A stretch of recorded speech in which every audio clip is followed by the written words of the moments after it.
بسم اللہ الرحمن الرحیم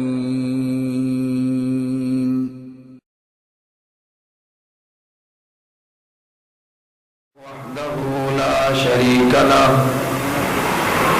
ونشهد أن سيدنا ومولانا محمدا عبده ورسوله أما بعد فأعوذ بالله من الشيطان الرجيم بسم الله الرحمن الرحيم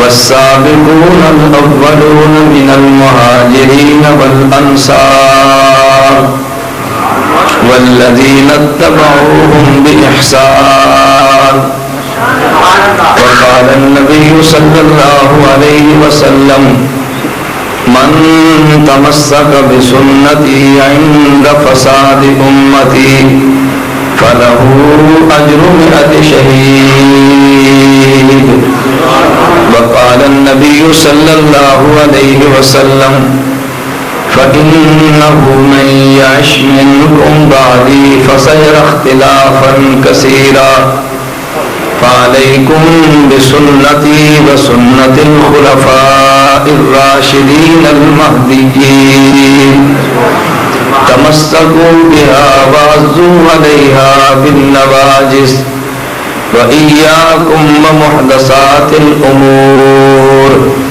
فإن كل محدثة بدعة وكل بدعة ضلالة وقال النبي صلى الله عليه وسلم أصحابي كالنجوم فبأيهم اقتديتم اهتديتم وقال النبي صلى الله عليه وسلم فقيه واحد أشد على الشيطان من 1000 عابد وقال النبي صلى الله عليه وسلم العلماء ورثة الأنبياء يا رب صل وسلم دائما أبدا على حبيبك خير الخلق كلهم هو الحبيب الذي ترجى شفاعته لكل هول من الأهوال مقتحم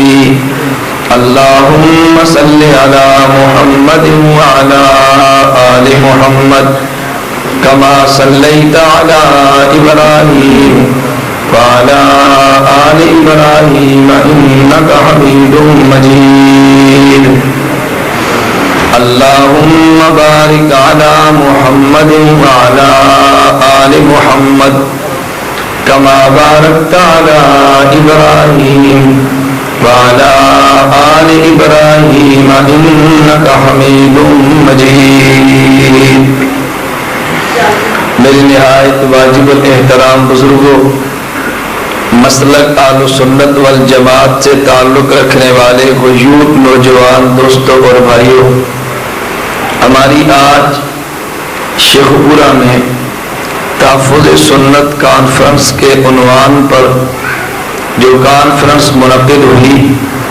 تحفظ سنت کانفرنس کے راستے میں جتنی رکاوٹیں تھیں، حق جل مجدہ نے ان تمام رکاوٹوں کو اپنے فضل و کرم سے ختم فرما دیے۔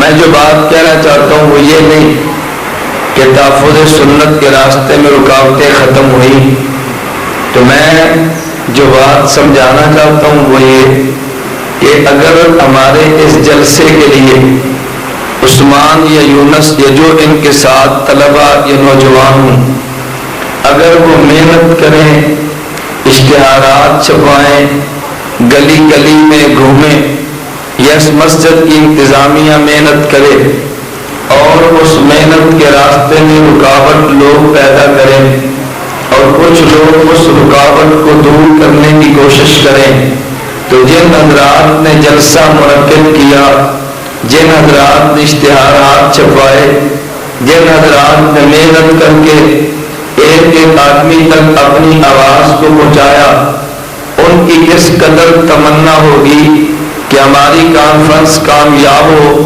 لوگ ہمارے مشن کو سنیں، لوگوں تک ہمارا پیغام پہنچے اور جب ان کو یہ اطلاع ملی ہماری اس کانفرنس کو رکوانے کے لیے مختلف طبقات نے محنت کی ہے، اور پھر یہ بھی رپورٹ ملی کہ اس رکاوٹ کو ختم کرنے کے لیے اگر بھائی شفاعت محنت کرے یا اس کو رکوانے والی محنت کو ختم کرنے کے لیے یہی مولانا مشرف محنت کریں، آپ بتاؤ کانفرنس کے انعقاد کرنے والے کو خوشی ہوگی یا نہیں؟ وہ شکریہ ادا کرتا یا نہیں کرتا؟ تو وہ پیغمبر جو ایک مشن کو لے کر آئے اور پیغمبر کی تمنا ہو کہ میرا مشن دنیا میں پھیل جائے، ادھر ابو جہل کے ایجنٹ آئے نبوت کے مشن کو روکنے کے لیے، تو جو امت ننگی تلوار بن کے دشمن کو ختم کر دے نبی خوش نہیں ہوگا؟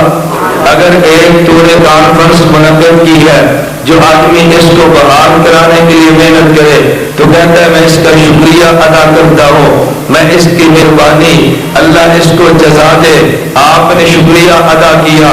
تو پھر میں آپ سے پوچھتا ہوں کہ جب پیغمبر نے فہران کی چوٹیوں پہ کھڑے ہو کے اللہ کے توحید کے کلمے کو بلند کیا، پیغمبر کے راستے میں آگ کے، پیغمبر کے راستے میں کانٹے بچھانے والی پیغمبر کے چچا ابو لہب کی بیوی ہے، پیغمبر کی بیویوں کو طلاق دینے والے پیغمبر کے چچا ابو لہب کے بیٹے ہیں، پیغمبر کی مخالفت کرنے والا پیغمبر کا خاندان ہے، تو پھر اس پیغمبر کے مشن کو لے کر چلنے والا اگر زید بن حارثہ ہے، نبوت کس قدر خوش ہوتے ہوں گے اگر اس سنت کو لے کر اٹھنے والا حضرت بلال حبشے کا ہو، اگر ابو بکر مکہ مکرمہ کے ہو، اگر عمر بن خطاب قریش کا نوجوان ہو تو نبی خوش ہوگا نا۔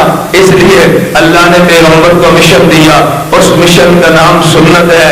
میں جو بات سمجھانا چاہتا ہوں اور میں انشاءاللہ آج دلائل کے ساتھ یہ بات سمجھاؤں گا کہ سنت کی بات کرو، اہل بدعت کہتا ہے میں پیغمبر کی سنت کی بات کرتا ہوں، اہل سنت بھی کہتے ہیں میں نے سنت کی بات کی ہے، تو کوئی آدمی سنت کا انکار تو نہیں کرتا، ہر آدمی کہتا ہے سنت کے چلنے میں اللہ نے نجات رکھی ہے، سنت پر عمل کرنے پہ اللہ راضی ہے، ایک سنت کو زندہ کرنے پہ اللہ 100 شہید کا اجر دیتا ہے، ارے سنت پہ عمل کرنے پہ آدمی بآسانی جنت میں جاتا ہے، یہ بات تو ہر آدمی کہتا ہے، لیکن دو باتیں جن کو سمجھنا نہایت ضروری ہے۔ نمبر 1 پیغمبر کی سنت کیا ہے، نمبر 2 پیغمبر کی سنت کن کے واسطے سے ہم تک پہنچی ہے۔ نمبر 1 پیغمبر کی سنت کیا تھا، نمبر 2 پیغمبر کی سنت کے واسطوں سے ہم تک پہنچی ہے۔ آج عجیب بات یہ ہے کہ ایک عنوان علماء احناف کا ہے، ایک عنوان علماء غیر مقلدین کا ہے۔ احناف اور علماء غیر مقلدین کے درمیان ایک بنیادی فرق ہے جس پر آپ نے شاید کبھی غور نہیں کیا، شاید کبھی غور نہیں کیا، یا غور کیا ہوگا تو ممکن ہے عقدہ کبھی حل نہ ہوا۔ ابھی گزشتہ کل کی بات، ایک نوجوان مجھے فون کر کے کہنے لگا کہ مولانا ابو داؤد شریف میں ایک حدیث موجود ہے، اللہ کے پیغمبر صلی اللہ علیہ وسلم نے فرمایا کہ جب امام 4 کے ساتھ قرآن پڑھے تو تم امام کے پیچھے فاتحہ نہ پڑھا کرو۔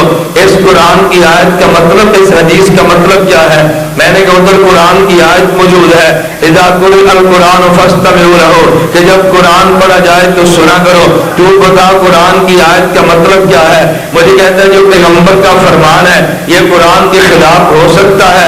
میں نے کہا نہیں، فرمان پیغمبر قرآن کے خلاف تو نہیں ہو سکتا، یہ قرآن کے مطابق ہوگا، لیکن تو نے غور کیا یہ اذا قرئ القرآن کی آیت یہ پیغمبر نے تجھے اور مجھے تو نہیں دی، یہ آیت دینے والا کون ہے؟ اور جو پیغمبر کی حدیث تو نے پڑھ کے سنائی ہے یہ پیغمبر کی روایت بیان کرنے والا کون ہے؟ جس نے پیغمبر کو قرآن پڑھتے سنا اور جس نے پیغمبر کو حدیث سے بیان کرتے سنا، آپ اسی کے در پہ حاضری دیں اور اس سے قرآن کا معنی بھی سمجھ لیں، اس سے پیغمبر کی حدیث کا معنی بھی سمجھ لینا۔ ایک معنی تو بیان کرے گا اور ایک معنی میں بیان کروں گا، تیرے معنی میں غلطی واقع ہو سکتی ہے، میرے معنی میں غلطی واقع ہو سکتی ہے، لیکن جو معنی پیغمبر کا شاگرد بیان کرتا ہے اس معنی کو غلط کہنے کی بجائے تجھے اور مجھے چاہیے کہ پیغمبر کے اس معنی کو مان لیا جائے. میں نے کہا اس پہ تنقید نہ کر, اگر میں بیان کروں تو میری ذات پہ تنقید کر لے, لیکن تو بیان کرے میں تیری ذات پہ تنقید کروں, لیکن جو بات پیغمبر کا شاگرد بیان کرے اس پر تجھے بھی تنقید نہیں کرنی چاہیے, اس پہ مجھے بھی تنقید نہیں کرنی چاہیے. کہتے ہیں یہ حدیث صحیح بخاری میں نہیں آتی. میں نے کہا چلیے اگر امام بخاری استاد ہے تو بخاری کے شاگرد کا نام امام ترمذی ہے, بخاری کے شاگرد کا نام امام نسائی ہے. تیرے مسجد کے شیخ الحدیث نے امام بخاری کو نہیں دیکھا, لیکن امام ترمذی نے تو امام بخاری کو دیکھا ہے نا. تیرے شیخ الحدیث نے حضرت امام بخاری کا دیدار نہیں کیا, لیکن امام نسائی نے تو امام بخاری کا دیدار کیا ہے. اگر روایت بخاری پیش کرے اس کا ترجمہ اور اس کی شرح امام ترمذی سے پوچھ لے, ارے اس کی شرح امام نسائی سے پوچھ لے, تو جو شاگرد نسائی اور ترمذی اپنے استاد کی بات کو سمجھتا ہے وہ تو اور میں تو نہیں نہ سمجھتا, لیکن اب نسائی کو بھی چھوڑ جائے گا, اب ترمذی کو بھی چھوڑ جائے گا, پھر فوراً پینترا بدل کے دوسرا جملہ کہہ دے گا. اچھا جی اگر امام نسائی امام بخاری کے شاگرد ہے, اگر امام ترمذی امام بخاری کے شاگرد ہے تو کیا دو ہی امام بخاری کے شاگرد ہیں, دنیا میں اور کوئی شاگرد نہیں تھا؟ میں نے کہا ان دو کی بجائے امام بخاری کے 1000 شاگرد ہو گئے, لیکن ان میں ایک بغیر مقلد شاگرد نہیں تھا, تمہارا ایک بھی امام بخاری کا شاگرد نہیں تھا. اگر پیغمبر کی روایات کو سمجھ رہا ہے پھر پیغمبر کے شاگردوں کے در پہ حاضری دے. اگر امام بخاری کی حدیث کو پڑھنا ہے پھر امام بخاری کے شاگردوں سے سمجھ لے. جو بات شاگرد سمجھتا ہے وہ بات دوسرا تو نہیں نہ سمجھ سکتا. میں نے اس لیے کہا ایک لفظ سنت کا معنی ذہن نشین کر لے. یہ سنت کسے کہتے ہیں؟ آپ نے سنت کا معنی کئی ایک علماء سے سنا, تو سنت کا معنی میں بھی عرض کروں گا. میں نے کئی ایک موقع پر سنت کا معنی بیان کیا ہے. میں نمبر 1 سنت کا معنی عرض کروں گا, نمبر 2 سنت کی تشریح کروں گا. ایک جہت سے نہیں میں کئی جہت سے گفتگو کروں گا تاکہ آپ کے ذہن میں سنت کا معنی نقش ہو جائے. اگر کوئی سنت کا معنی تیرے ذہن سے کھرچنا چاہے تب بھی سنت کا معنی نہ کھرچ سکے. اور انشاءاللہ اللہ نے توفیق عطا فرمائی ہم سنت کا تحفظ کریں گے, جیسے سنت کا تحفظ کرنے کا حق ہے ہم ضرور کریں گے انشاءاللہ. میں نے کہا سنت کا معنی, کہا جی لغت میں دیکھ لو. میں نے کہا مجھے منظور ہے. کہتا ہے شریعت میں دیکھ لو. میں نے کہا مجھے منظور ہے. اچھا لغت پہ چلا جا, اگر سنت عربی زبان کا لفظ ہے تو لغت میں دیکھے گا تو سنت کا معنی راستہ ہے, لیکن راستے تو 2 قسم کے ہیں نا. راستہ ایک یہ تھا جو تم نے چلنے کے لیے بنایا, راستہ ایک یہ تھا جو چلنے کے لیے نہیں بنایا. کبھی کبھار وہاں سے گزر گئے, ارے جس راہ سے کبھی کبھار گزرے اس کا نام پگڈنڈی ہے, جس سے کبھی کبھار گزرے اس کا نام راستہ نہیں ہے, اور جس سے مستقل گزرے ارے اس کا نام راستہ ہے. پھر مجھے کہنے دینا ایک پیغمبر کا عمل وہ تھا جو پیغمبر نے کبھی کبھار کیا ہے, ایک پیغمبر کا عمل وہ تھا جو پیغمبر نے دائماً کیا ہے. تم دیہاتی لوگ تو سمجھتے ہوگے نا, اگر تمہارے پاس دیہات موجود ہے, آپ دیہات میں جائیں تمہارے پاس 1 ایکڑ 2 ایکڑ 10 ایکڑ زمین موجود ہے, گندم لگی تھی, تم نے گندم کو کاٹ دیا, راستہ بن گیا, درمیان سے گزر گئے. اور بھائی درمیان سے کیوں گزرے ہو؟ بننا تو اس طرف ہے, کنارہ تو اس طرف ہے. کیا کون سی فصل لگی ہے, چلو میں شاٹ کا رستہ اختیار کر لو, میں نے مان لیا. لیکن جب گندم لگ گئی وہاں زمین میں بیج کو بو دیا گیا, کاشت ہو گئی فصل, پھر درمیان سے تو نہیں گزرتا, پھر تو راستے سے گزرتا ہے نا. لیکن اگر کوئی کسان درمیان سے گزر جائے اس کی گندم ہے, اس کو حق ہے, لیکن تیرے گزرنے کے لیے جو راستہ بنایا تو اسی راستے سے گزرے گا نا. ارے دین پیغمبر کا ہے, پیغمبر لے کر آیا ہے, لیکن اگر کوئی مسئلہ پیغمبر ایک مرتبہ کر گزرے یہ پیغمبر کو حق حاصل ہے, لیکن تجھے اس راہ پہ چلنا پڑے گا جو راستہ پیغمبر نے تجھے دیا ہے. لیکن جو راہ پیغمبر تجھے دے اس راہ کا نام سنت ہے, جو پیغمبر تجھے دے اس کا نام صراط مستقیم ہے, جو پیغمبر تجھے دے ارے اس کا نام پیغمبر کا دائمی معمول ہے. اور جو کام پیغمبر کبھی کبھی کرے اس عمل کو سنت نہیں کہتے, جو کام پیغمبر دائماً کرے اس کا نام سنت ہے. میں بھی کہتا ہوں اگر پگڈنڈی سے گزرے تجھے دیہاتی جٹ نہیں گزرنے دیتا, تجھے بننے سے گزرنا پڑے گا. تو جو عمل پیغمبر نے عذر کی وجہ سے کیا اس کو تو سنت کہتے, میں تجھے نہیں کہنے دوں گا. جو راستہ پیغمبر نے امت کے چلنے کے لیے بطور شارع کے قائم کیا ہے اس شارع کا نام سنت ہے. سنت الگ ہے, پگڈنڈی الگ ہے.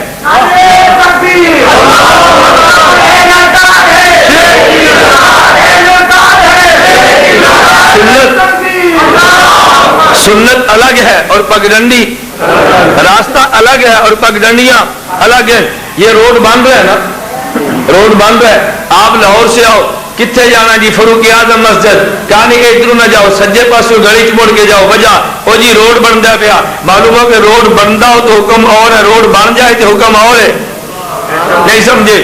روڈ بنتا ہو تو حکم اور ہے، اور روڈ بن جائے تو پھر حکم اور ہے۔ میں بات سمجھانے کے لیے بات کہنا چاہتا ہوں۔ میں نے یہ بات کیوں کی ہے؟ وجہ یہ، کسی آدمی نے کہا اور یہ پیغمبر نے رفع الیدین نہیں کیا۔ میں نے کہا کیا، کہتے حدیث بخاری میں نہیں ہے۔ میں نے کہا بخاری میں موجود ہے۔ میں تیری بات مان کے کہہ رہا ہوں، یہ بات الگ ہے۔ بخاری رفع الیدین کون سا بیان کیا؟ امام بخاری کا استاد رفع الیدین کون سا بیان کرتا ہے؟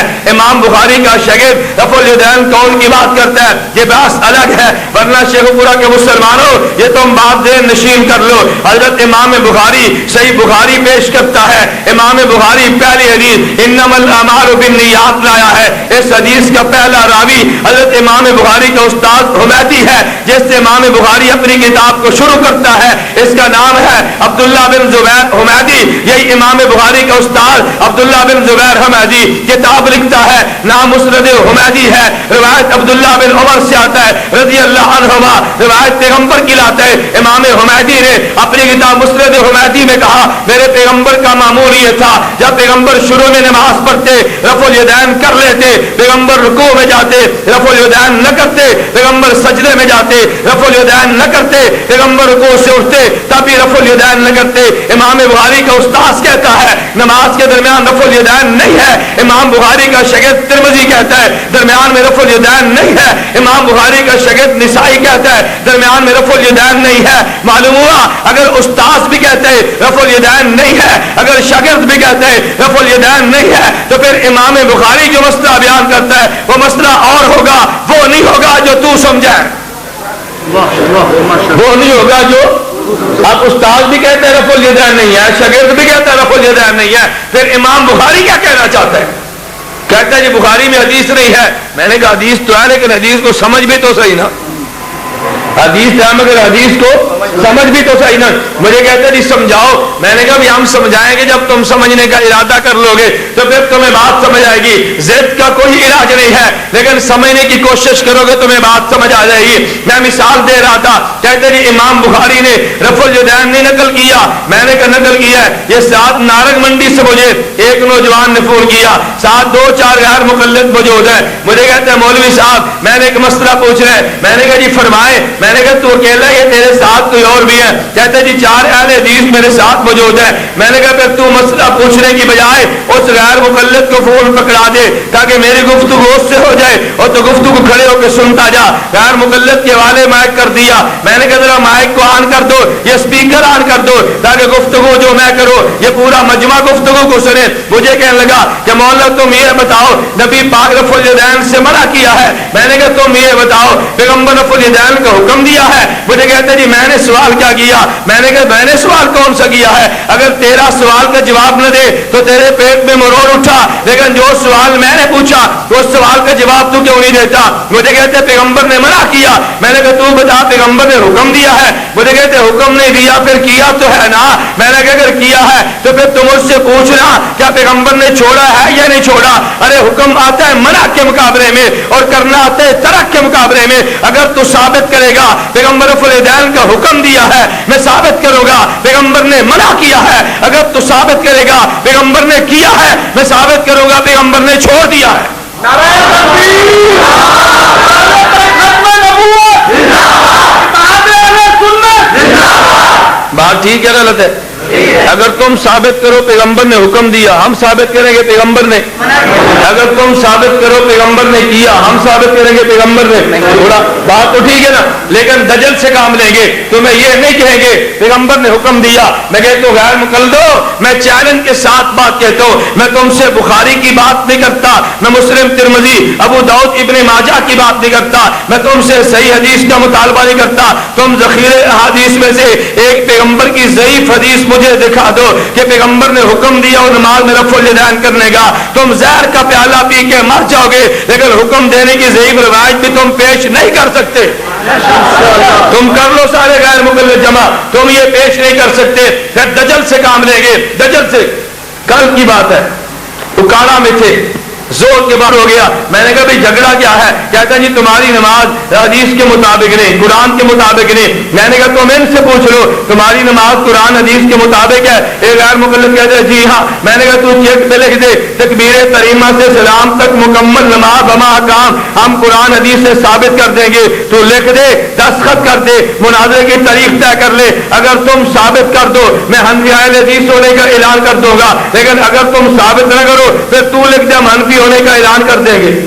شیر اسلام مولانا الیاس گمن صاحب، شیر اسلام مولانا الیاس گمن صاحب۔ بھائی ان سے پوچھنا چاہیے کہ نہیں؟ تم سے وہ پوچھ لو گے؟ تمہیں آج تک یہ جھوٹ بولتے ہیں تمہاری نماز قرآن کے مطابق نہیں، حدیث کے مطابق نہیں۔ میں کہتا ہوں چار لفظ تم ذہن میں رکھ لو، غیر مقلد تم عرب و عجم کے، کالے اور چٹے، تم سارے غیر مقلد جمع کرو، تم یہ چار لفظ لکھ دو، ہم تکبیر تحریمہ سے لے کے سلام تک مکمل نماز بما احکام، یعنی یہ فرض ہے، یہ واجب ہے، یہ سنت ہے، ہم قرآن کریم حدیث صحیحہ سے ثابت کر دیں گے۔ میں کہتا ہوں تم مر جاؤ گے مگر تم یہ بات لکھ کر نہیں دو گے، تم سٹیج پر کہو گے، تم سپیکر پر کہو گے، اپنی عوام کو گمراہ کرو گے، مگر تم لکھ کر دینے کے لیے تیار نہیں ہوگے۔ یہ میری بات ریکارڈ پر موجود ہے، غیر مقلد رب سے نہیں ڈرتا مگر کاغذ اور قلم سے ڈرتا ہے۔ ارے یہ ممبر سے نہیں ڈرتا مگر کاغذ قلم سے ڈرتا ہے، مسجد کے محراب سے نہیں ڈرتا کاغذ اور قلم سے ڈرتا ہے، مسجد میں بیٹھ کر جھوٹ بولنے سے نہیں ڈرتا لیکن کاغذ قلم سے لکھ کر دینے سے ڈرتا ہے۔ تمہارے شہر میں ملا آئیں گے تمہیں چیلنج دیتے چلے جائیں گے، میں کہتا ہوں آج حنفیت کے خاتم کا چیلنج بھی قبول کر لو نا۔ یہ فوراً مجھے کہنے لگا، کہتے جب قرآن حدیث سے نہیں ہے تو پھر تم بتاؤ نماز کہاں سے ہے؟ میں نے کہا میں اس وقت بتاؤں گا جب تم میرے پاس اپنے مسلک کو چھوڑ کر آئے گا۔ تم کیا تو گا ہماری نماز قرآن حدیث سے نہیں ہے، تم انکار کر دو، مسلک حنفی کو قبول کر لو، پھر اگلی نماز کو ثابت کرنا میرے ذمے، یا جھوٹ بولنا چھوڑ دو یا تم ثابت کرنا شروع کر دو۔ اپنے دعوے سے دوڑ جائیں گے، ثابت کرنے کے لیے کبھی تیار نہیں ہوگے۔ میں نے غیر مقلد سے کہا، میں نے کہا تم نماز کو چھوڑو، یہ تو تمہارے بس میں ثابت کرنا نہیں ہے۔ تم نے آج تک ہمیں کہا ارے تم فقہ حنفی کو مانتے ہو، تم نے پیغمبر کو چھوڑ دیا ہے، تم نے آج تک ہمیں کہا اور تم نے امام ابو حنیفہ کو لے لیا ہے۔ آؤ غیر مقلدوں میں تمہیں چیلنج دیتا ہوں، تمہارا کوئی ملا لکھ دے سارے مسئلے قرآن حدیث میں موجود ہے، امام کی ضرورت نہیں ہے، سارے مسئلے قرآن حدیث میں موجود ہے، فقہ کی حاجت نہیں ہے، سارے مسئلے قرآن حدیث میں موجود ہے، مجتہد کی ضرورت نہیں ہے۔ تم یہ لکھ دو اور تم لکھ دو، دستخط کر دو، جو تاریخ تم طے کرو گے اس تاریخ پہ مناظرہ میرے ذمے، اپنے مسئلے کی ترجمانی تم کرو، حنفیت کی ترجمانی میں کروں گا۔ میں اپنے آج یا شیخ پورا کے علماء ان تمام کی موجودگی میں کہتا ہوں، اگر تم دعویٰ کر دو تکبیر تحریمہ سے سلام تک مکمل نماز بما احکام، یعنی ہر چیز کے اوپر واجب سنت ہونا تم ثابت کر دو گے، تم دستخط کر دو۔ نمبر دو، تم یہ بات لکھ دو ہم سارے مسائل قرآن حدیث میں موجود ہے، مجتہد کی حاجت نہیں ہے، تم یہ بات لکھ کے دستخط کر دو۔ مناظرے کی تاریخ جو تم طے کرو گے ہمیں قبول ہے، وقت جو تم طے کرو گے ہمیں قبول ہے، تم اپنے ادارے میں طے کرو گے ہمیں قبول ہے۔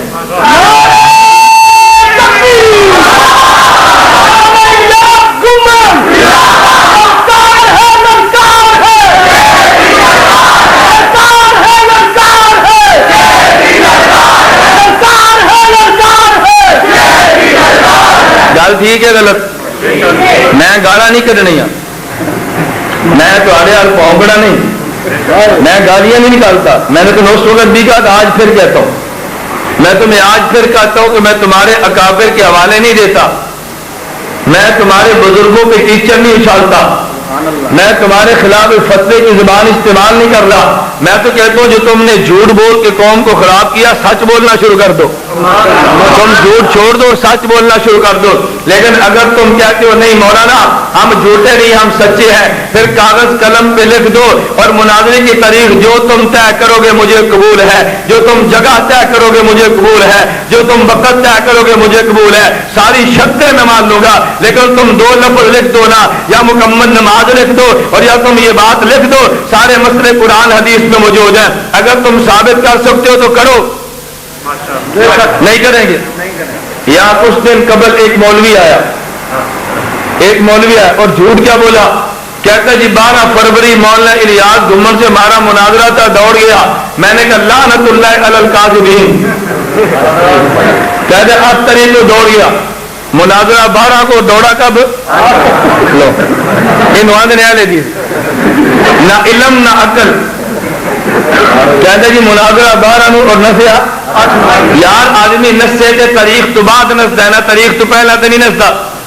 میں کہتا ہوں تم جاؤ ان سے تاریخ لے کر آ جاؤ. ہوا گیا، انہوں نے 12 فروری کا مناظرہ طے کیا.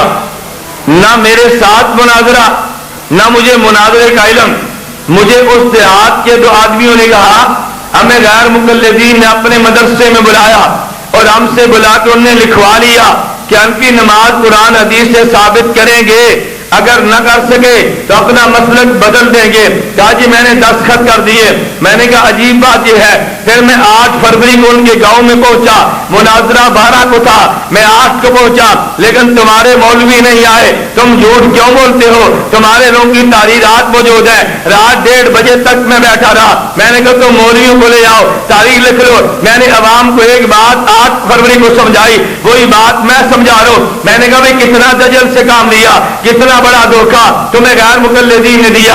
میں نے سمجھانے کے لیے کہا. میں آپ کو کہتا ہوں، میں کہتا ہوں میں 2 ڈاکٹر نے، ایک ڈاکٹر غیر مقلد اور ایک ڈاکٹر حنفی. اب دعویٰ الگ الگ. غیر مقلد ڈاکٹر کہنے لگا، کہتا جی تمام بیماریوں کا علاج انگریزی دوائی کے ساتھ ہوتا ہے، کسی اور دوائی کی حاجت نہیں ہے. ادھر حنفی ڈاکٹر آیا، اس نے کہا نہیں نہیں، ارے کسی بیماری کا علاج ہوگا انگریزی دوائی سے، کسی بیماری کا علاج ہوگا ہومیوپیتھک دوائی سے، کسی کا علاج ہوگا دیسی دوائی سے. تو انگریز غیر مقلد ڈاکٹر کہہ رہا تھا کہ تمام بیماریوں کا علاج ہوگا صرف انگریزی دوائی سے، اور حنفی ڈاکٹر نے کہا نہیں، کسی کا علاج انگریزی ایلوپیتھک اور کسی کا علاج ہومیوپیتھک اور کسی کا علاج یہ دیسی دوائیوں سے ہوگا. دونوں کے مریضوں نے گفتگو سنی. دونوں مریضوں نے کہا یار تم ڈاکٹر ہمیں جو خراب کرتے ہو، تمہارا مناظرہ نہ رکھ لے. کہا چلو جی مناظرہ طے کر لو. اب مناظرہ طے کرنے کے لیے ان مریضوں کا تاریخ لکھ دو. تو غیر مقلد ڈاکٹر کہنے لگا،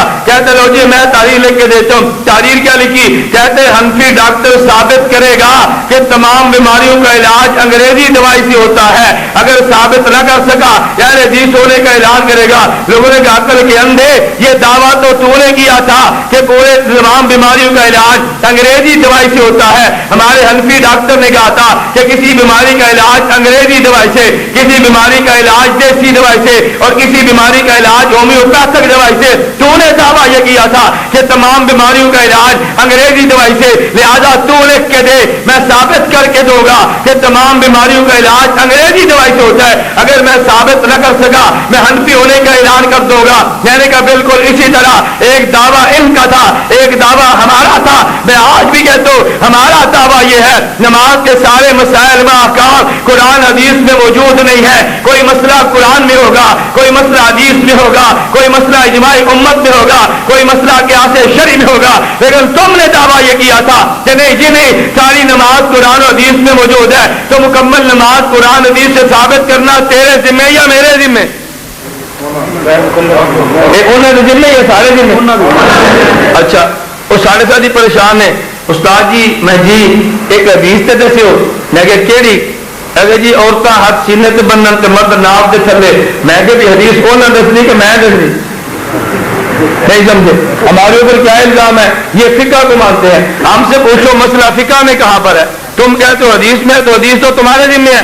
اگر حدیث میں ہے تم دکھا دو، اگر حدیث میں نہیں ہے پھر فقہ کی بات مان لو. بات تو بڑی آسان تھی نا. لیکن انہوں نے جسے ہماری زبان میں کہتے ہیں نا، ایک چور نالے چتر، ایک چور نالے، اس اگے بھی لفظ سنے گے، اگلا کچھ نہیں سنیا. کہتے ہیں ایک چور نالے چتر تے نالے پڑوسی کچھ ہے. نہیں سمجھے؟ نالے چور نالے پڑوپی کچھ، ان کا وہی حساب ہے. پڑوپیاں بھی کچھ کے نیتے ہیں. میں ساتھ کل بھی کہہ رہا تھا اس کا مطلب کیا؟ چوری بھی کریں گے، الزام بھی لگائیں گے اور مال بھی اپنی جیب میں ہوگا. مشرک بھی تمہیں کہیں گے، گندم بھی تم سے مانگیں گے، کافر بھی تمہیں کہیں گے، عشر بھی تم سے مانگیں گے، ارے مشرک بھی تمہیں کہیں گے اور بھیک بھی تم سے مانگیں گے. یہ عجیب بات ہے بھائی. اگر مشرک کہتے ہو تو بھیک مانگنا چھوڑ دو، اگر تم کافر سمجھتے ہو تو پھر قربانی کی کھالے لینا چھوڑ دو. کم از کم غیرت کا مظاہرہ تو کرو نا.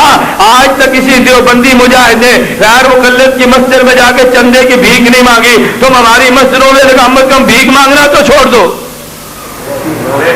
بات ٹھیک ہے لیکن بھیک مانگیں گے ہر آئے دن بھیک مانگیں گے. بھیک بھی ہم سے مانگیں گے اور پھر گالیاں بھی تم ہمیں دو گے. خیر میں عرض کر رہا تھا, میں نے کہا بات اتنی ہے کہ جو دعویٰ غیر مقلد ڈاکٹر کا ہے وہ حنفی ڈاکٹر کے کھاتے تو نہ ڈالے.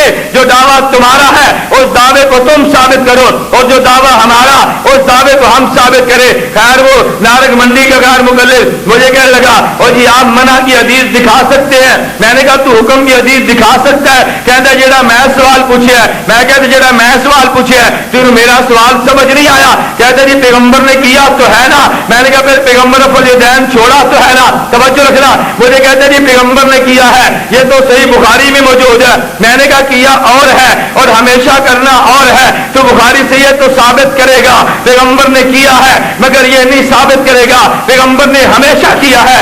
اگر کرنے ہی کا نام سنت ہے پھر امام بخاری کہتے پیغمبر نے کھڑے ہو کر پیشاب فرمایا. امام بخاری کہتے پیغمبر نے جوتے پہن کے نماز پڑھی ہے. امام بخاری کہتے پیغمبر نے رفع الیدین دیا ہے. امام بخاری کہتے پیغمبر نے اپنے ران سے پردہ ہٹا کے انس کو اپنا ران مبارک دکھایا ہے. میں نے کہا امام بخاری کہتے پھر اگر تو نے بخاری اگر کرنے کا نام سنت تھا تو پہلے پیشاب کھڑے ہو کے کرو پھر جوتے پہن کے آؤ پھر رفع الیدین کرو. مجھے بھی پتا چلے نا کہ تم نے امام بخاری کی حدیث عمل شروع کر دیا. کہتے وہ جو پیغمبر نے ہمیشہ تو جوتے پہن کے نماز نہیں پڑھی تھی. تو میں نے کہا ہمیشہ رفع الیدین بھی تو نہیں کیا تھا نا. کہتے پیغمبر نے ہمیشہ تو کھڑے ہو کر پیشاب نہیں کیا, وہ تو کبھی کبھار کیا عذر تھا نا. میں نے کہا پھر پیغمبر رفع الیدین بھی تو ہمیشہ نہیں کیا تھا نا. اگر کبھی کبھار کا لفظ تم بخاری میں دکھا دو. امام بخاری نے یہ تو بتایا پیغمبر نے کھڑے ہو کر پیشاب فرمایا لیکن کبھی کبھار کا لفظ نہیں ہے. امام بخاری یہ تو فرمایا پیغمبر نے کھڑے ہو کر پیشاب کیا لیکن کبھی کبھار کا لفظ نہیں ہے. امام بخاری نے فرمایا پیغمبر رفع الیدین کیا لیکن کبھی کبھار کا لفظ نہیں ہے. یا تینوں کو کبھی کبھار مان لے یا تینوں کو ہمیشہ مان لے. اگر تینوں ہمیشہ نہیں ہے تینوں کبھی کبھار ہے پھر تو نے ایک کو سنت مانا اور دو کو سنت نہیں مانا. وجہ بیان کر دینا. کہتے جو نبی ہمیشہ کرے وہ سنت ہوگا, جو کبھی کبھار کرے وہ سنت نہیں ہوگا. میں نے کہا یہی بات تو میں کہتا تھا پیغمبر ہمیشہ کرے تو سنت ہے, کبھی کبھار کرے تو حدیث ہے. پیغمبر کبھی کبھار کرے تو حدیث ہے, ہمیشہ کرے تو سنت ہے. میں کہتا ہوں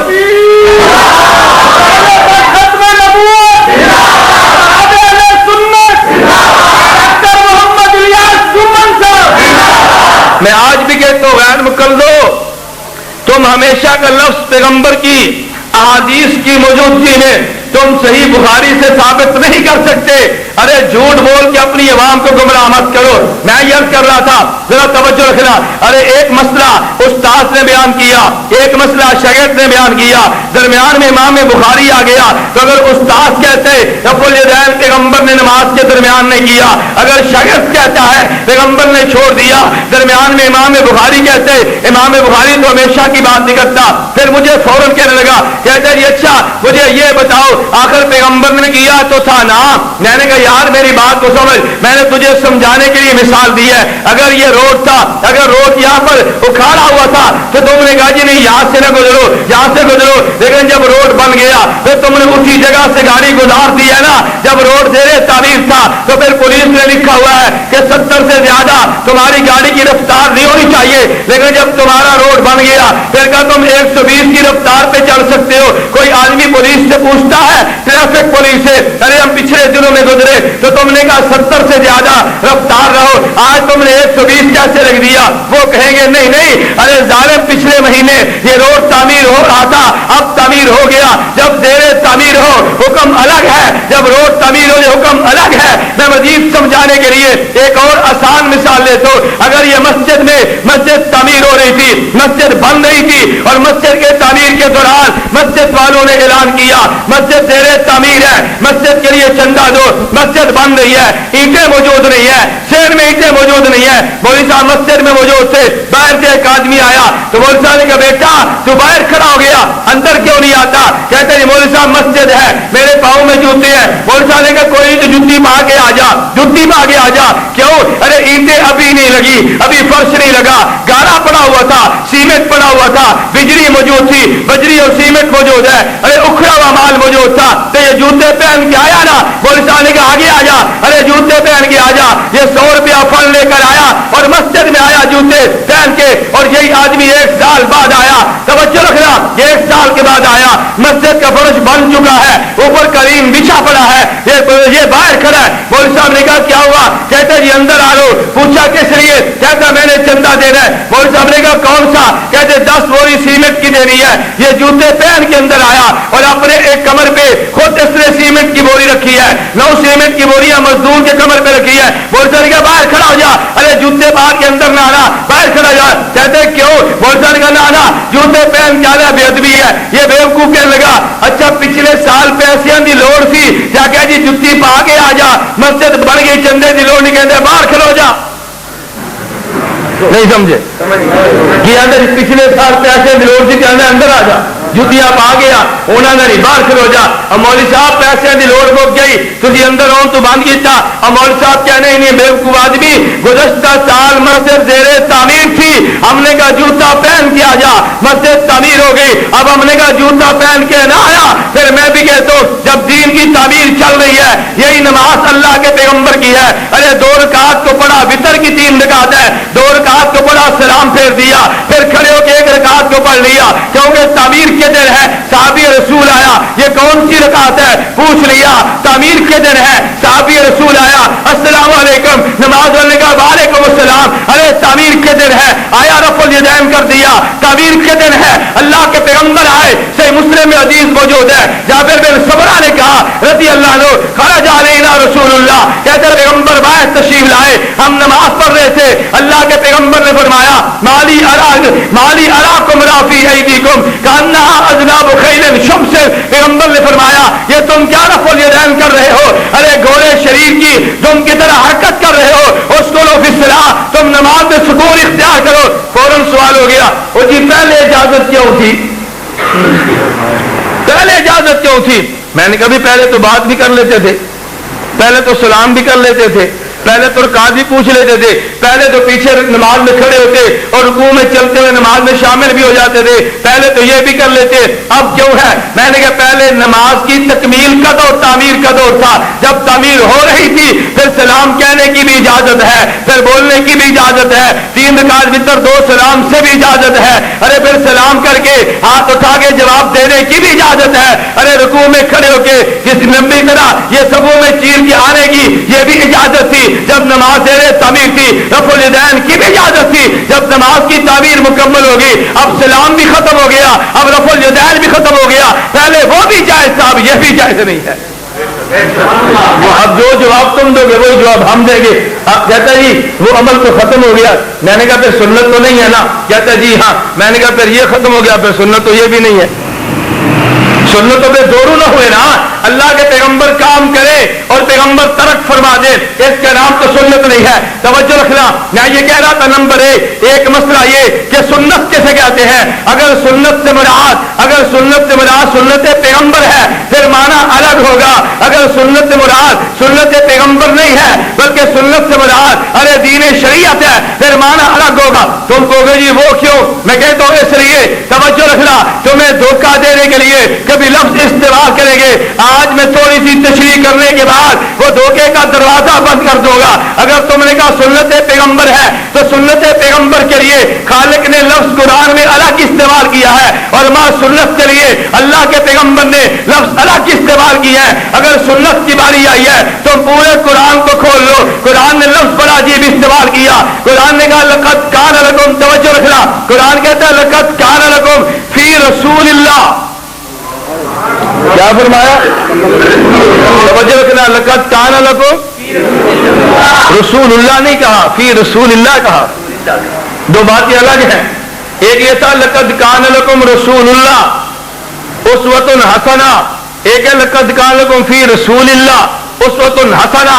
دونوں کا معنی الگ الگ ہے.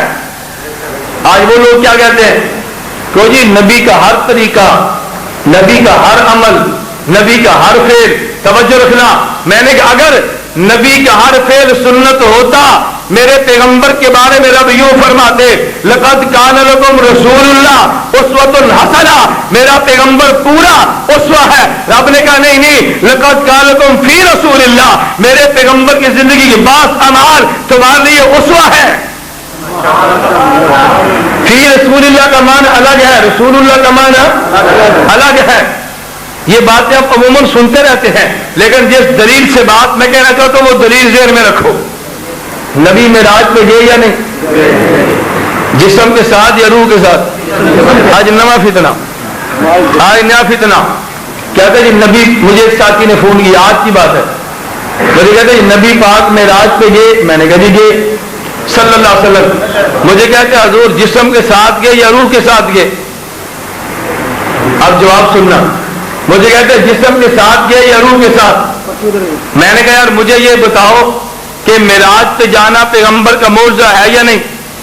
مجھے کہتے جی معجزہ، میں نے کہا معجزہ بنتا ہی تب ہے جب جسم جائے، معجزہ بنتا ہی تب ہے جب روح کا جانا تو کوئی معجزہ نہیں ہے۔ پیغمبر کا جسم جائے تو معجزہ، جسم نہ جائے تو معجزہ بنتا ہی نہیں ہے۔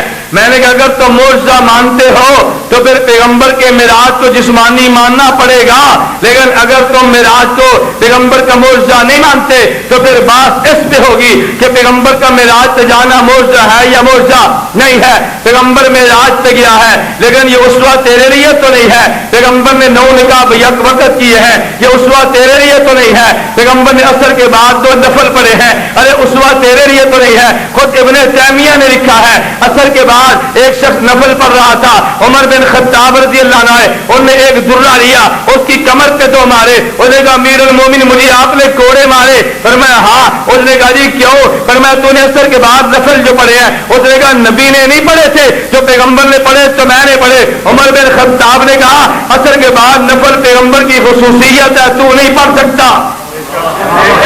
لقد کان لکم رسول اللہ نہیں ہے، لقد کان لکم فی رسول اللہ۔ میں نے اس لیے کہا اگر ہم کہتے ہیں سنت پیغمبر، پھر سنت پیغمبر کا معنی یہ نہیں ہے پیغمبر کا عمل تیرے لیے، نہیں، پیغمبر نے بعض عمل وہ کیے جو تیرے لیے ناممکن ہے۔ پیغمبر معراج پہ گئے، پیغمبر نے بعض عمل وہ کیے جو تیرے لیے جائز نہیں ہے، جیسے پیغمبر کا بیک وقت 9 نکاح کرنا، بعض عمل پیغمبر نے کیے اور وہ چھوڑ دیے، جیسے بیت المقدس رفع کر کے نماز پڑھنا، پیغمبر نے بعض عمل وہ کیے جو پیغمبر کا عذر تھا، جیسے کھڑے ہو کے پیغمبر کا پیشاب کرنا۔ اچھا پیغمبر کی سنت کیا ہے؟ اب توجہ رکھنا، جب ہم سنت پیغمبر کہیں گے عمل وہ ہوگا جو نبی کرے تو امت کے لیے، نبی کرے تو ہمیشہ، ارے نبی کرے تو بغیر ضرورت کے، پیغمبر کرے تو ہمیشہ، پیغمبر کرے تو امت کے لیے، اور پیغمبر کرے پیغمبر کی عادت ہو۔ اگر یہ 3 شرطیں پائی جائیں یہ سنت عمل بن جائے گا، اگر 3 شرطیں نہ پائی جائے پھر عمل سنت نہیں بنتا۔ اس لیے ہم کہتے ہیں اگر پیغمبر کی سنت کی بات کرو گے یہ 3 شرطیں آئیں گی تو سنت پیغمبر ہوگی، لیکن اگر 3 شرطیں نہیں ہوگی تو سنت پیغمبر نہیں ہوگی۔ سنت پیغمبر، پھر ہم سنت کسے کہیں گے؟ اب لوگ کہتے ہیں یہ تراویح سنت ہے، ہم نے کہا کس کی؟ کہا جی اللہ کے نبی کی، نبی پاک نے پڑھی ہے تو ہم نے پڑھی ہے۔ ابھی مولانا فرما رہے تھے نا بھئی نبی نے 3 دن پڑھی ہے، تم نے پورا مہینہ کیوں؟ اب جب آپ کہو گے پورا مہینہ تراویح سنت ہے، آپ اس کو سنت پیغمبر کہو گے، سنت خلیفہ راشد کہو گے؟ یہ کیا کہیں گے؟ سنت، توجہ رکھنا، ہم تو اس کو سنت پیغمبر کہیں گے، سنت خلیفہ راشد نہیں کہیں گے۔ لوگوں کی عجیب بات ہے، جب نبی نے 3 دن پڑھی، صحابہ نے پورا مہینہ پڑھی، آپ نے سنت پیغمبر کیسے کہہ دیا؟ میں نے کہا توجہ رکھنا، توجہ، اگر تم نے مسجد میں اذان دی ہے، 5 وقت کی اذان، سنت کس کی؟ پیغمبر کی نا، سنت کس کی؟ پیغمبر کی۔ آپ نے اذان ہو گئی، جماعت کھڑی ہوئی، تکبیر پڑھی، تکبیر سنت کس کی؟ پیغمبر کی۔ لیکن پیغمبر نے زندگی میں اذان تو نہیں دی، یہ سنت پیغمبر کیسے بن گئی؟ ارے تکبیر پیغمبر نے تو نہیں پڑھی، یہ سنت پیغمبر کیسے بن گئی؟ آپ کہو گے نا ارے پڑھی تو بلال نے ہے، لیکن پیغمبر کے حکم پہ یہ سنت پیغمبر بن گئی۔ پھر میں بھی کہتا ہوں اگر 20 رکعت تراویح اور پورا مہینہ عمر بن خطاب نے پڑھائی ہے پیغمبر کے کہنے پہ تو سنت پیغمبر بن گئی نا۔ پھر کیا بن گئی؟ سنت پیغمبر بن گئی. کیوں؟ نبی نے جو فرما دیا کہ حضرت عمر کی بات مانو، پیغمبر نے جو فرما دیا ابو بکر کی بات مانو، پیغمبر نے جو فرما دیا میرے صحاب کی بات مانو، تو سنت بن گئی. میں نے کہا دو باتیں ذہن نشین کر لو. نمبر ایک، پیغمبر کی سنت کیا ہے؟ نبی عمل کرے تو ہمیشہ. پیغمبر کی سنت کیا ہے؟ پیغمبر عمل کرے تو امت کے لیے. پیغمبر کی سنت کیا ہے؟ ارے پیغمبر عمل کرے، پیغمبر بطور عادت کے، پھر یہ سنت بنتی ہے. لیکن نبی عمل کر دے امت کے لیے ممکن نہ ہو، یہ تب بھی سنت نہیں کہیں گے. پیغمبر عمل کر دے لیکن امت کے لیے جائز نہ ہو، تب بھی سنت نہیں کہیں گے. پیغمبر عمل فرما دے ضرورت کے لیے، تب بھی اس کو سنت نہیں کہیں گے. حدیث تو کہہ دیں گے مگر سنت نہیں کہیں گے. نمبر دو، میں یہ بات کہہ رہا ہوں، یہ اہم بات یہ ہے کہ سنت پیغمبر جو آئی ہے، ارے سنت کو لے جانے والا کون ہے؟ ہم نے سنت کو بھی ماننا ہے اور سنت پہنچانے والے کو بھی ماننا ہے. ہم دونوں کو بات مانیں گے. اب نبی پاک سے پوچھ لینا، پیغمبر اگر دین سنت کا نام ہے، دین پہ عمل کیسے کریں گے؟ پیغمبر نے 5 طبقات کا نام لیا ہے. ان 5 طبقات کو مانے گا تو سنی ہے، اگر ان طبقات کو نہیں مانتا یہ سنی نہیں ہے، یہ رافضی ہے. پیغمبر نے سنت کی بات کی ہے. نمبر ایک، پیغمبر نے فرمایا من تمسک بسنتی عند فساد امتی فلو اجر مئات شہید. اللہ کے پیغمبر نے فرمایا من احیا سنتا من سنتی وماتت بعدی فقد احبنی ومن احبنی کان معی وفی روایت کان معی فی الجنہ. یہ اللہ کے پیغمبر نے فرمایا علیکم بسنتی. تو میں کہنا چاہتا ہوں سنت نمبر ایک اللہ کے پیغمبر کی ذات ہے، یہ نبی کی ذات سے عمل نکلے امت کے لیے آ گیا، یہ سنت بن گئی ہے. نمبر دو، پیغمبر نے اعلان کیا فإنه من يشملكم بعدي فسيرى اختلافا كثيرا. میں دنیا میں نہیں ہوگا، اگر تمہیں اختلافات نظر آئے فعليكم بسنتي وسنت الخلفاء الراشدين المهديين. پیغمبر نے بتا دیا ارے سنت دین کا نام ہے، تمہیں دین پیغمبر کی ذات سے ملے گا. ارے دین سنت کا نام، سنت دین کا نام ہے، یہ خلیفہ راشد سے ملے گی. نمبر تین، پیغمبر نے بتا دیا اصحابی کالنجوم فبأي مقتدیتم اقتدیتم. میرے سارے صحابہ ستاروں کی مانند ہے، تم جس صحابی کو لوگے تم ہدایت پا جاؤ گے. پیغمبر نے بتا دیا اگر سنت دین کا نام ہے پیغمبر کے صحابی سے ملے گا. پھر نبوت نے اعلان کیا، علی بن ابی طالب نے پوچھا رضی اللہ عنہ یا رسول اللہ ان نزل بنا امر ليس بي بیان امر ولا نهي فما تامرنا. پیغمبر اگر کوئی مسئلہ پیش آ جائے اور صاحب قرآن حدیث میں موجود نہ ہو، نبی کہا جائے، پیغمبر نے فرمایا تشاورون الفقهاء. معلوم ہوا کہ دین اگر سنت ہے فقیہ سے ملے گا. پھر پیغمبر سے پوچھا حضور دین کن سے ملے گا؟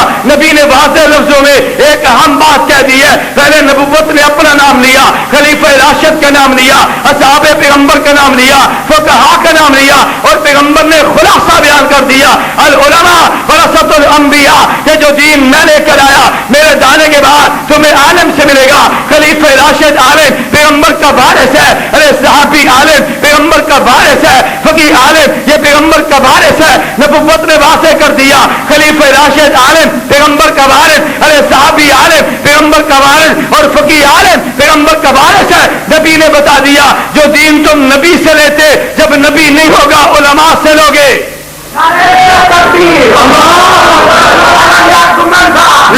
نبی نہیں ہوگا تو پھر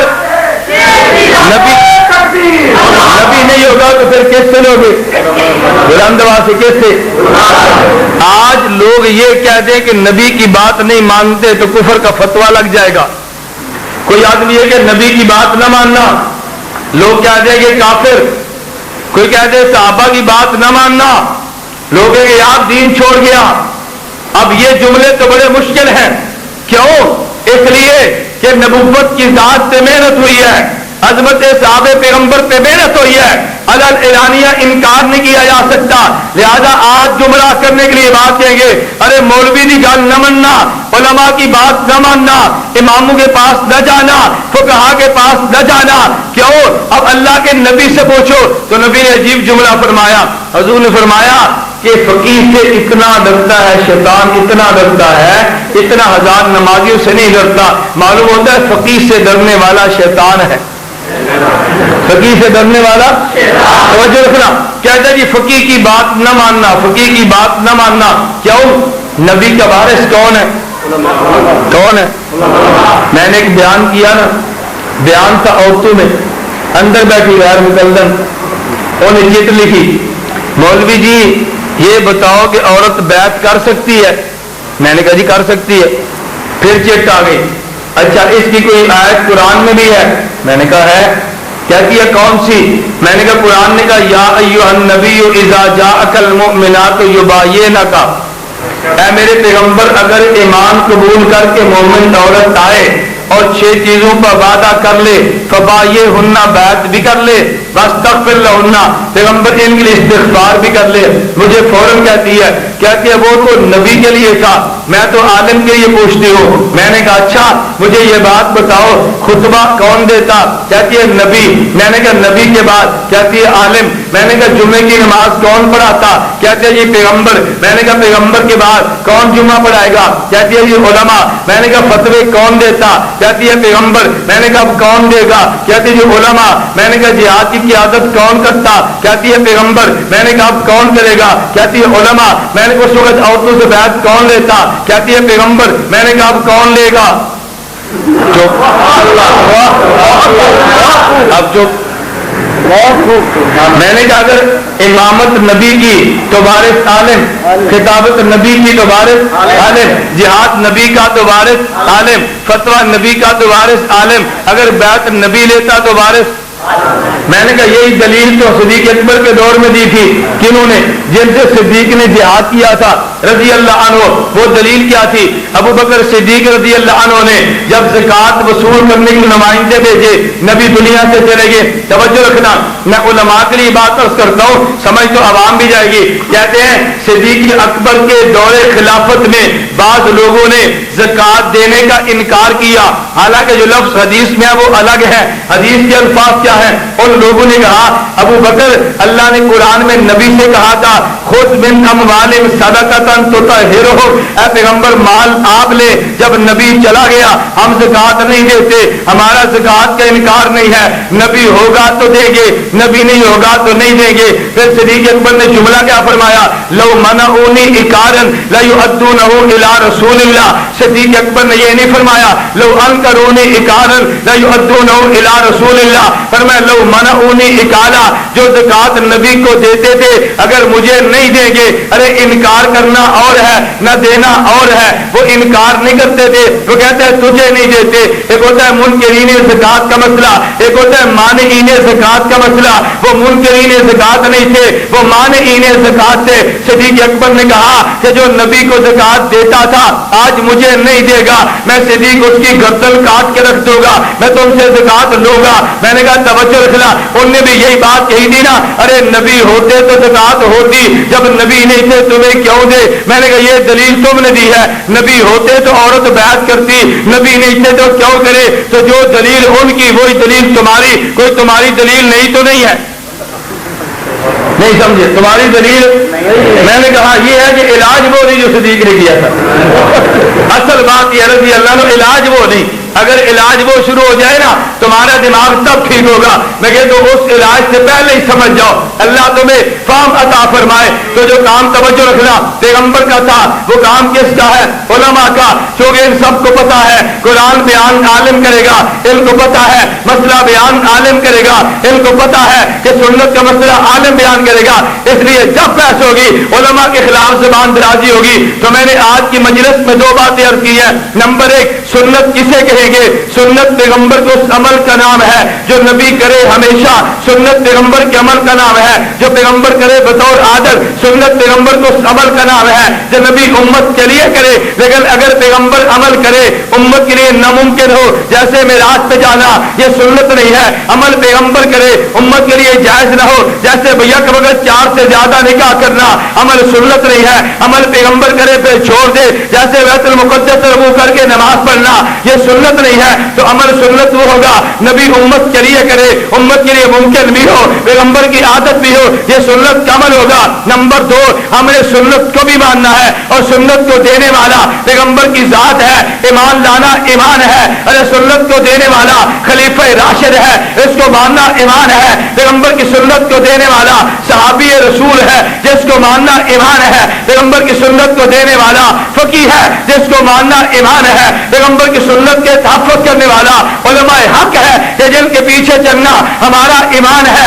اس لیے میں کہتا ہوں شیخ پورا کے غیر مقلدوں، ہم نے پیغمبر کا دفاع تحفظ ختم نبوت کی بنیاد سے کیا ہے، ہم نے ناموس صحابہ کا دفاع تحفظ ناموس صحابہ کے عنوان پہ کیا ہے، ہم ائمہ فقہا کا دفاع اتحاد اہل سنت کے عنوان پہ کریں گے اور انشاءاللہ دلائل کے ساتھ کریں گے، جرأت کے ساتھ کریں گے۔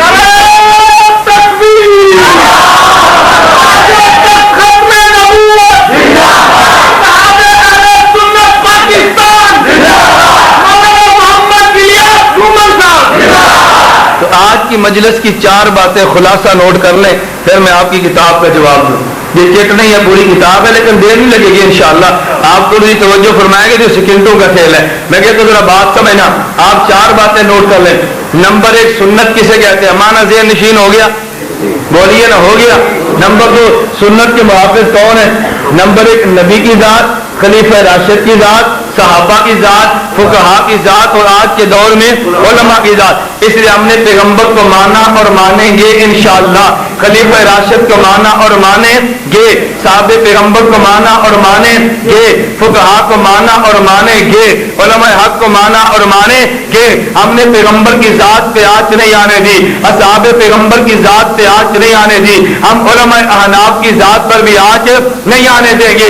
اس لیے میں کہتا ہوں غیر مقلدو، اپنا عقیدہ بڑے شوق سے بیان کرو، لیکن ہم علماء کا تحفظ کریں گے اور ہم اپنے علماء کے خلاف اٹھنے والی زبان کو برداشت نہیں کریں گے۔ نمبر 2 باتیں جو اور میں نے کی ہے، یہ ریکارڈ پر موجود ہے، میں نے تمہارے کافر کو کچھ نہیں کہا، میں نے تمہارے خلاف کو فتویٰ نہیں پیش کیا، میں نے اتنی بات کی ہے کہ تم نے جھوٹ بولا کہ ساری نماز تمہاری قرآن و حدیث میں موجود ہے۔ تم یہ 4 لفظ لکھ دو، تکبیر تحریمہ سے لے کر سلام تک مکمل نماز ما احکام، یعنی فرض واجب اور سنت ہونا قرآن حدیث سے ثابت کر دیں گے۔ تم دستخط کر کے تحریر، ہمارے نمائندے مولانا بشیر صاحب موجود ہیں، ہمارے حضرات موجود ہیں، تم ان کو دے دو اور جب چاہو مناظرہ طے کر لو، میں تمہارے چینل کی طرف سے جواب کا انتظار کروں گا انشاءاللہ۔ نمبر 2 تم نے یہ کہا ارے امام کو نہیں مانتے، کیوں؟ ہر مسئلہ قرآن حدیث میں موجود ہے، تمہارا کوئی مولوی لکھتے ہر مسئلہ قرآن حدیث میں موجود ہے، ہم یہ بات ثابت کر کے دیں گے۔